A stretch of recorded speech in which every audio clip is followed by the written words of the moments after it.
Assalamualaikum warahmatullahi wabarakatuh. Para pendengar dan peminat kaset yang tengah diputar ini, saya menyatakan rasa bahagia, rasa syukur kepada Allah dapat menyampaikan dakwah saya ini sekarang dengan kaset. Moga-moga dapat tuan-tuan putarkan, tuan-tuan dengarkan ketika tenang-tenang dengan anak-anak di rumah, atau ketika naik mobil, di mobil-mobil yang dapat memasang kaset dalam perjalanan yang jauh, sehingga kecapean dan kepenatan dalam perjalanan pun hilang karena mendengarkan suara ini. Yang akan jadi cerita saya pada hari ini adalah apa yang pernah kejadian di zaman Nabi kita Muhammad sallallahu alaihi wasallam. Di dalam riwayat ada diceritakan bahwa pada suatu hari, kira-kira pukul 9 pagi sepenggalah matahari naik,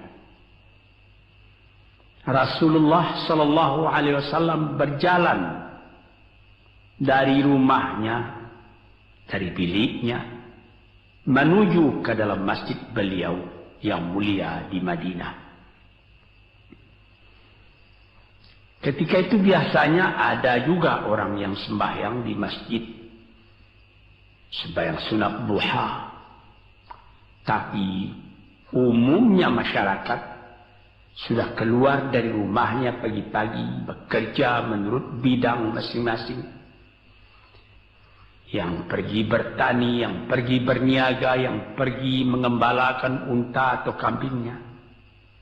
Tinggallah beberapa orang saja.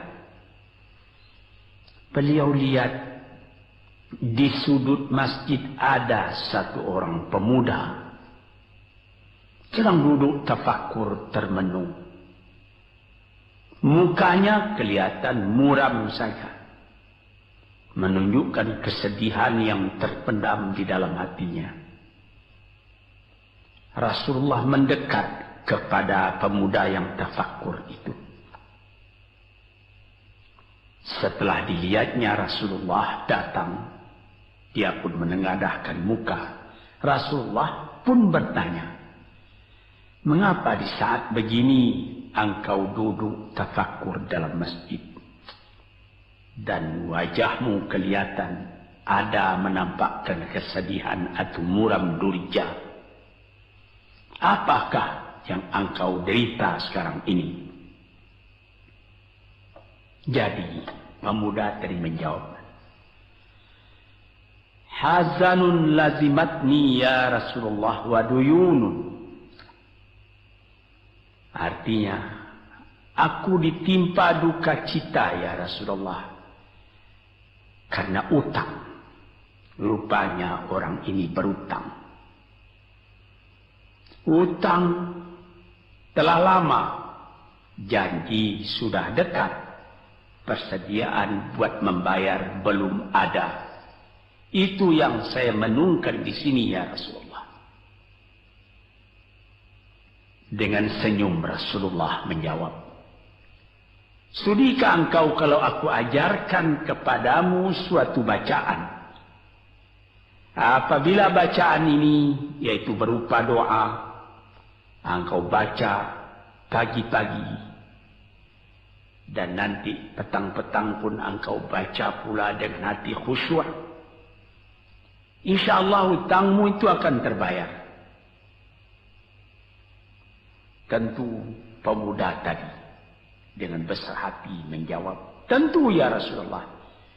Aku senang sekali kalau dapat engkau ajarkan kepadaku apakah doa itu." Lalu Rasulullah membacakan, mengajarkan kepada pemuda itu doa ini.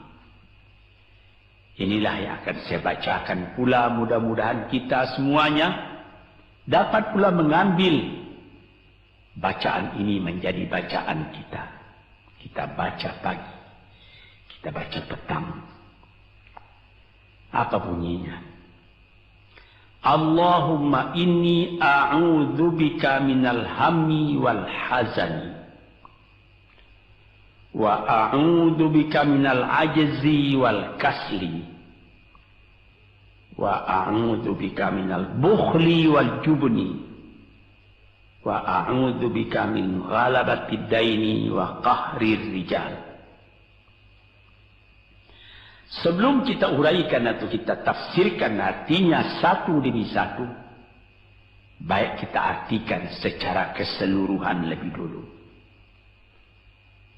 Artinya ialah, ya Tuhanku, aku berlindung kepada Engkau daripada ini. Lalu disebut 8 banyaknya. Yang pertama, aku berlindung kepada Engkau daripada duka cita, daripada kesusahan dan duka cita. Susah dan duka cita, sudah 2. Dan aku berlindung kepada Engkau daripada malas, daripada lemah dan malas, jadi 4.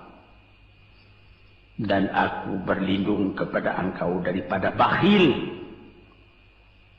berat mengeluarkan uang, dan daripada pengecut atau penakut, sudah 6. Dan aku berlindung kepada Engkau daripada pengaruh berutang dan daripada kekuasaan orang lain atas diri kita, sehingga kita tidak mempunyai kemerdekaan pribadi lagi. Inilah 8 yang diminta kepada Tuhan. Moga-moga kita jangan diserang oleh penyakit ini. Karena kalau ada ini penyakit yang 8 perkara, itu kita mempunyai pribadi yang lemah. Tidak mempunyai lagi personality yang dapat tegak. Padahal dalam didikan agama kita, tempat kita takut cuma satu, yaitu Allah. Yang lain tidak ada. Yang pertama, susah. Apabila orang telah susah, pikirannya pun sudah tertumbuk. Jalan untuk maju tidak ada lagi. Padahal dalam kehidupan itu, manusia tidak akan berjalan di atas jalan yang datar saja, yang bertaburkan kembang. Kehidupan itu mendaki, menurun, melereng, berenang, melalui ombak dan gelombang. Itu pasti dalam hidup. Apa yang disusahkan? Kusut, tak ada kusut yang tidak selesai. Keruh, tak ada keruh yang tidak jernih. Apabila pikiran kita telah susah lebih dulu, maka gelaplah jalan yang kita tempuh ke muka dalam kehidupan tadi. Yang kedua, kita disuruh berlindung kepada Allah daripada duka cita. Yang menyebabkan orang duka cita itu memang banyak. Misalnya, kehilangan barang yang disukai, kematian orang yang disenangi, bahaya yang datang dengan tiba-tiba, orang yang ditunggu sudah lama tidak datang, barang yang dicari tak bertemu, dan lain-lain sebagainya. Lalu tumbuh hazan, duka cita. Kalau kesusahan menjadikan soal yang kita hadapi jadi kusut, kedukaan menyebabkan jalan yang kita tempuh jadi gelap. Nah, ini 2 dua hal yang bisa menghambat, menjadi rintangan bagi manusia di dalam kehidupannya. Lalu yang ketiga, aku berlindung kepada Engkau ya Allah minal ajaz. Lemah. Lemah apa? Lemah pikiran. Tidak ada energi lagi. Tidak ada inisiatif lagi. Menyerah saja. Lemah. Belum dihadapi suatu soal, hati lebih dulu sudah lemah. Merasa itu soal terlalu besar. Padahal kalau dihadapi, tidak ada kusut yang tidak terselesaikan. Tidak ada keruh yang tidak terjadikan. Yang lebih berbahaya lagi. Yang keempat, apa? Malas. Kalau sudah malas, apa yang akan dikerjakan lagi? Kita duduk saja termenung-menung dalam kemalasan. Lalu angan-angan banyak, cita-cita mati. Angan-angan hendak terbang, padahal sayap tidak ada. Angan-angan hendak mempunyai ini, hendak mempunyai itu, hendak mempunyai Mercedes-Benz, hendak mempunyai rumah besar. Tapi ikhtiar tidak ada. Sebab itu ada pepatah dari orang tua-tua kita di zaman dulu. Dikatakannya, mati, ini di zaman penjajahan dulu nih. Mati Belanda karena pangkat katanya. Mati Cina karena kaya katanya. Mati Keling karena makanan katanya. Mati Melayu atau Indonesia karena angan-angan. Ini dia. Angan-angan karena malas saja, berangan-angan. Tapi malas. Jadi tidak jadi. Dan itu membentuk juga kepada diri kita. Orang pemalas itu jalannya lunglai saja. Matanya muram saja. Tak jauh dia memandang. Ini penyakit. Itu 4 penyakit. Lantas dikatakannya lagi yang nomor 5 dan nomor 6. Wa a'udzubika minal bukhli wal jubni. Dan aku berlindung kepada Engkau daripada bakhil dan pengecut. Ini lebih berbahaya lagi. Dikumpul-kumpulnya harta banyak-banyak. Maksudnya tadi hendak menguasai harta itu. Lama-lama dengan tidak disadarinya, harta itulah yang menguasai dia. Dia menjadi bakhil. Siang malam tidak ada kesenangan, cuma sibuk cari uang, cari uang, cari uang. Kemudian simpan banyak-banyak. Gunanya dia cuma mengumpul itu saja.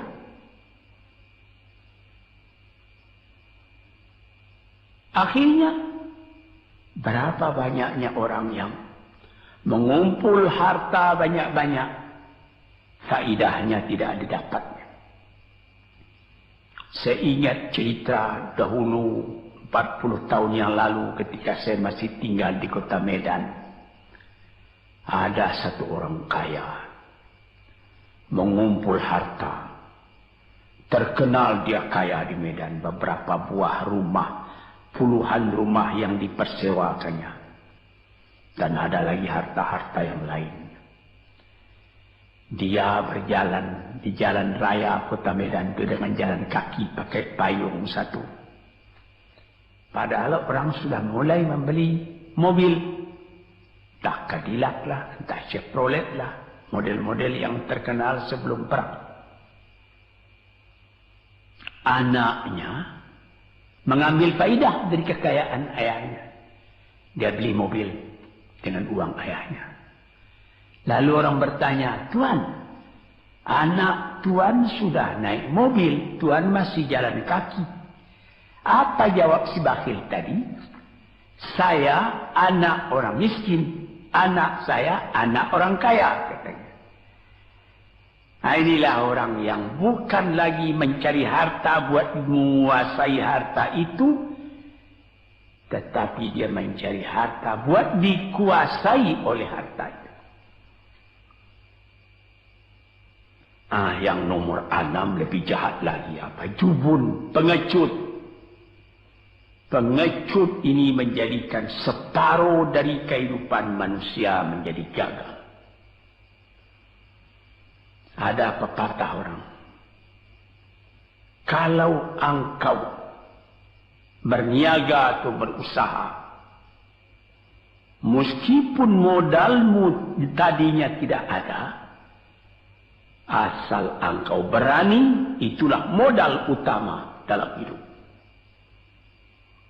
Sesuai dengan pepatah Melayu atau pepatah Indonesia lama, dia katakan,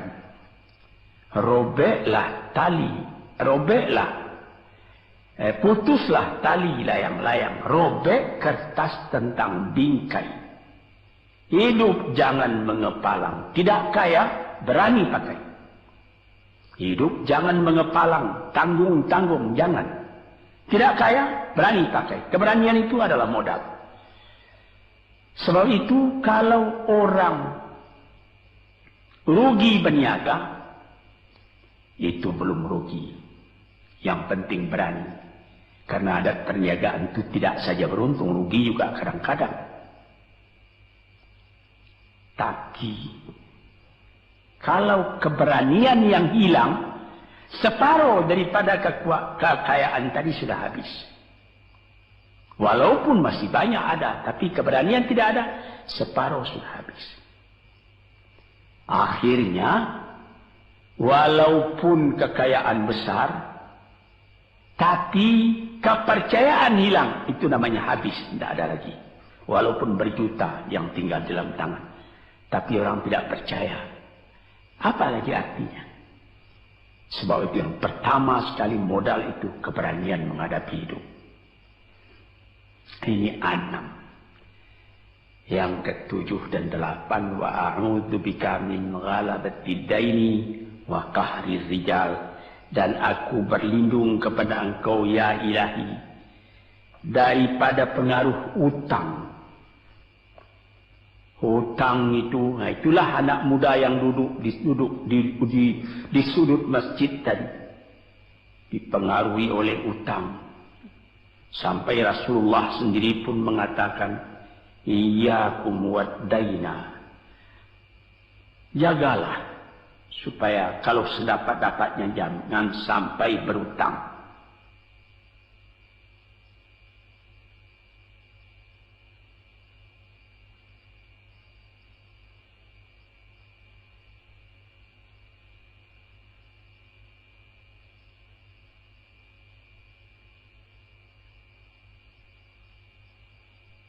Bisa juga berutang kalau keberanian tidak ada, dan berani itu membuka jalan buat mencari bayarnya. Tetapi kalau pengecut berutang lagi, itu payah buat membayar. Sebab itu Nabi mengatakan, iyyakum wad-daina, saya akan sedapat-dapatnya elakkanlah supaya jangan berutang. Fa innahu hammun bil laili wa mazallatun fin nahari. Hutang itu susah pada malam hari, mata tidak mau tidur. Dengan apa imbangan hutang tadi, berapa utang, berapa yang akan diterima, sehingga mata tidak mau tidur malam itu memikirkan hutang. Akhirnya mazallatun fin nahari, kalau siang hari badan berasa hilang, tak berani keluar dari rumah.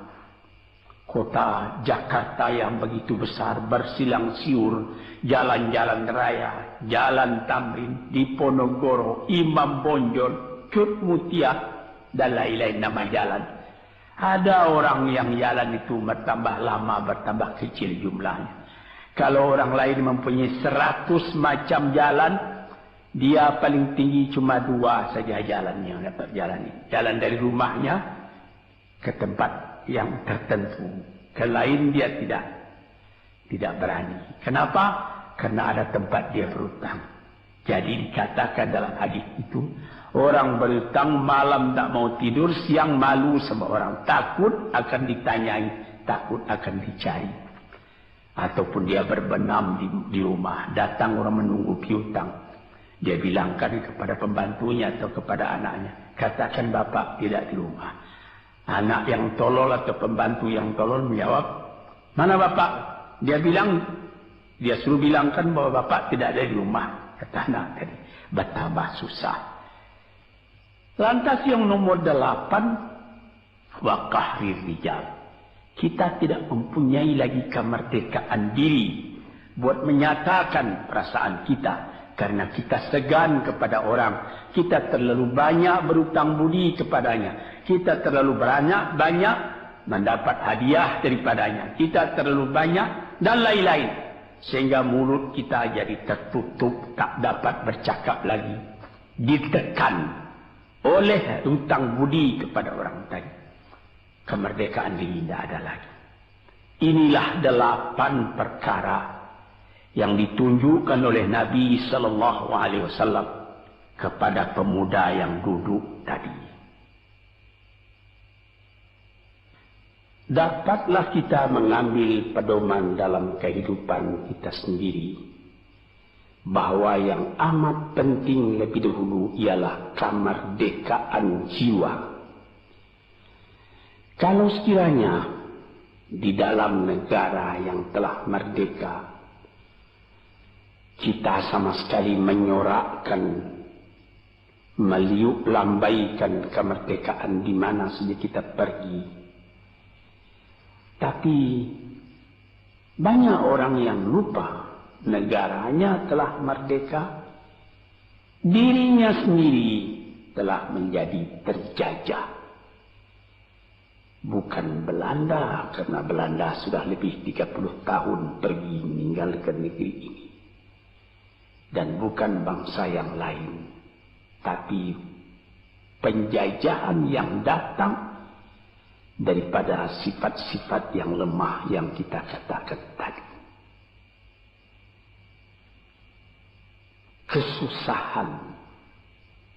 Kalau kesusahan kita perturutkan, jalan yang kita tempuh menjadi buntu. Kita tak tahu lagi kemana akan pergi. Susah. Pagi susah, malam susah. Sehingga kusut benang itu tak tahu lagi jalan keluar. Padahal pangkal dari kesusahan itu bukan dari luar, tapi dalam jiwa kita sendiri, dalam dada kita sendiri. Yang kedua, dikatakan duka cita. Saya teringat kepada satu pantun Melayu atau pantun Indonesia. Dikatakannya, kalau berhidup jangan bermenung. Kalau bermenung riak pun tiba. Kalau duduk jangan termenung. Kalau termenung hati pun iba. Kalau hati sudah iba, jalan tertumbuk. Sampai ada juga pepatah nenek moyang kita, hati yang marah mendorongkan, hati yang iba menjauhkan. Sebab itu haruslah kita bersedia membesarkan jiwa kita sendiri. Marfu'ar ra's, maufurul kiramah. Kepala terangkat, harga diri dijaga. Itu. Kemudian dikatakan yang kedua, al-ajaz, lemah, al-kasal, malas. Kelemahan ini juga ada yang karena penyakit. Kenapa lemah saja? Kenapa tiap-tiap pekerjaan yang dihadapi pesimis yang timbul sehingga timbul malas? kalau perlu kita pergi kepada dokter, terutama psikiater. Kita tanyai di mana segi kelemahan ini. Karena kelemahan jiwa, kemalasan, malas dan lemah itu dari jiwa pangkalnya. Ahli-ahli ilmu kesehatan yang telah mendalam mengetahui hubungan antara rohani dengan jasmani kita, sehingga timbul ilmu yang dinamai psikosomatik atau psikoterapi, menganalisa jiwa dari mana seginya, maka timbul lemah, maka timbul malas. Di sini kita memerlukan kuatnya energi. Sebab apabila manusia mempunyai jiwa yang besar, pekerjaan yang besar pun dipandangnya kecil. Tetapi apabila manusia mempunyai jiwa yang kecil, pekerjaan yang kecil pun dipandangnya besar.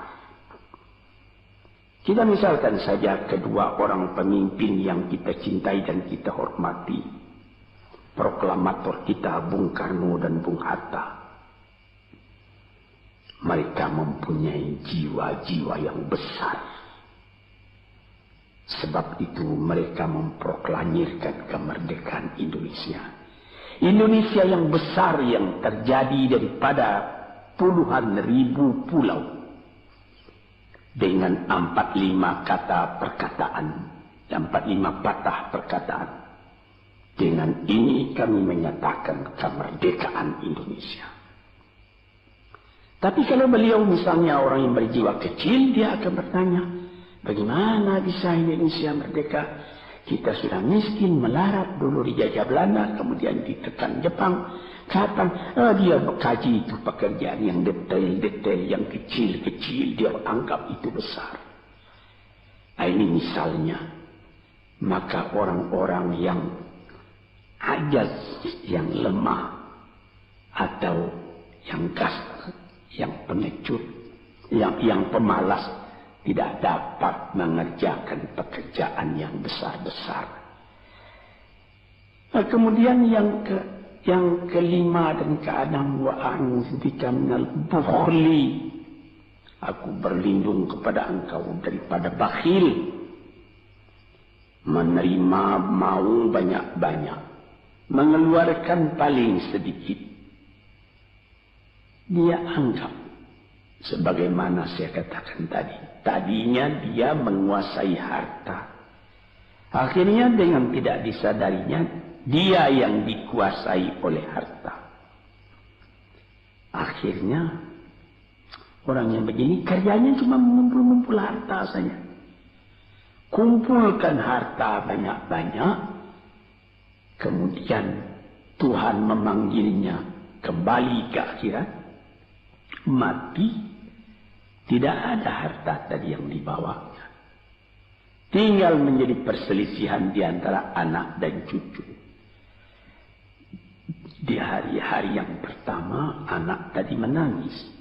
Ayahnya telah mati. Tapi di hari yang kedua dan ketiga, dia tidak menangis lagi. Dia berpikir, di mana kunci ditaruh ayah? Di mana simpanan ayah? Berapa peninggalan ayah? Lalu dia berkelahi. Anak tadi.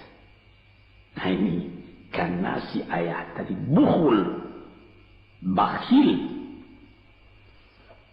Nikmatnya orang lain yang merasai, dia sendiri sengsara diperintah oleh hartanya itu. Apatah lagi yang keenam, jubun, pengecut. Dia berjalan siang, dia berjalan malam hari. Kelihatannya olehnya pohon kayu bergerak-gerak. Disangkanya itu hantu. Dia lari terus. Bertambah lari, bertambah takut. Akhirnya dia pingsan karena sudah lari. Dia tidak ada apa-apa oleh orang yang berani. Ini orang yang gagal di dalam perjalanan hidupnya. karena penakutnya, karena pengejutnya itu. Padahal di dalam keterangan agama sendiri, orang-orang yang beriman kepada Allah dikatakan la tahinu wa la tahzanu wa antumul a'launa in kuntum mu'minin.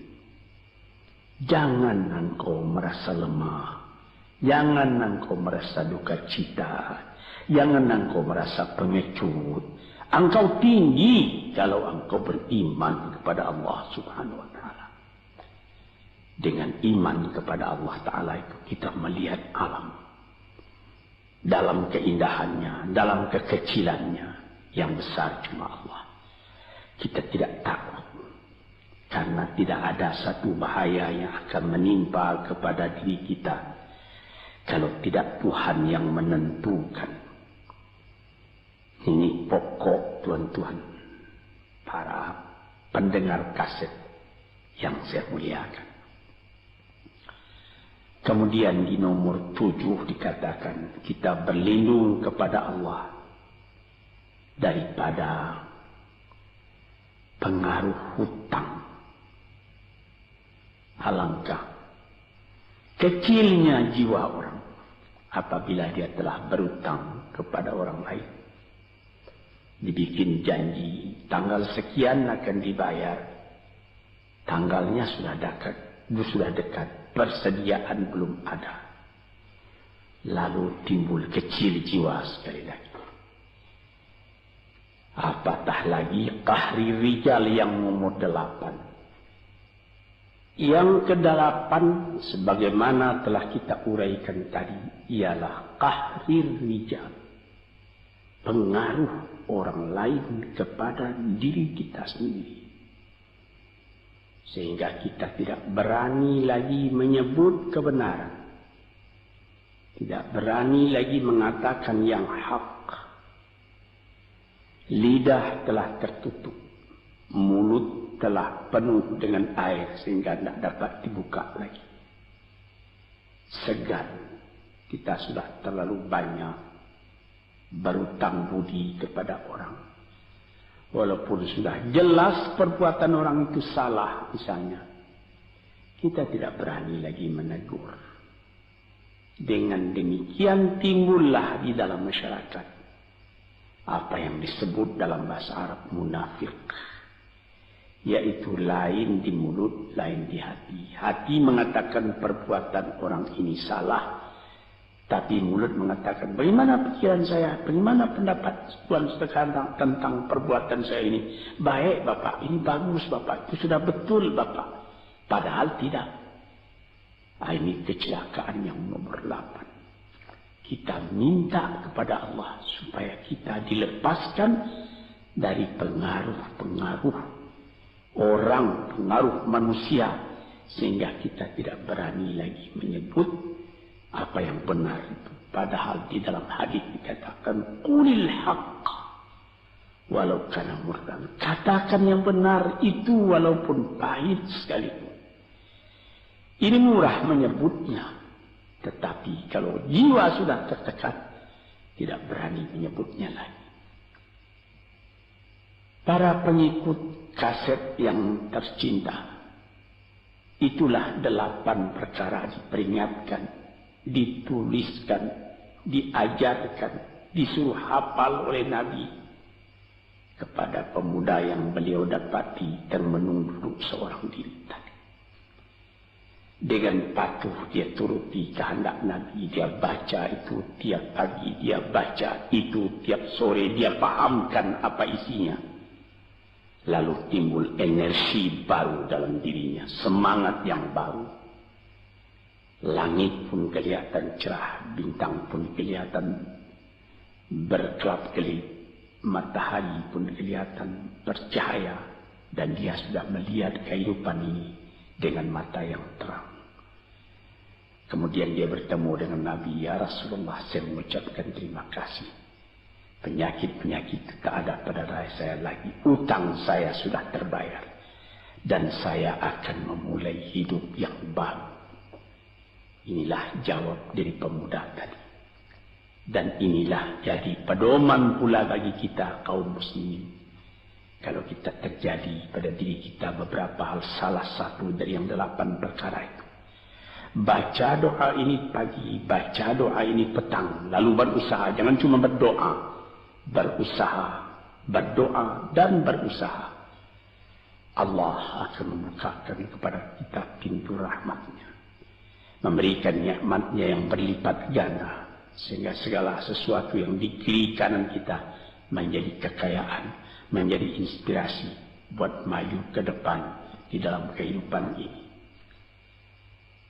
Bapak-bapak, saudara-saudara pendengar kaset yang saya muliakan, moga-moga pengaruh dari hadis ini, daripada doa ini masuk ke dalam diri saudara, dan saudara menjadi orang muslim dan merdeka yang sejati. Sekianlah pandangan saya, moga-moga ada manfaatnya bagi para pendengar dan peminat kaset yang tercinta. Assalamualaikum warahmatullahi wabarakatuh.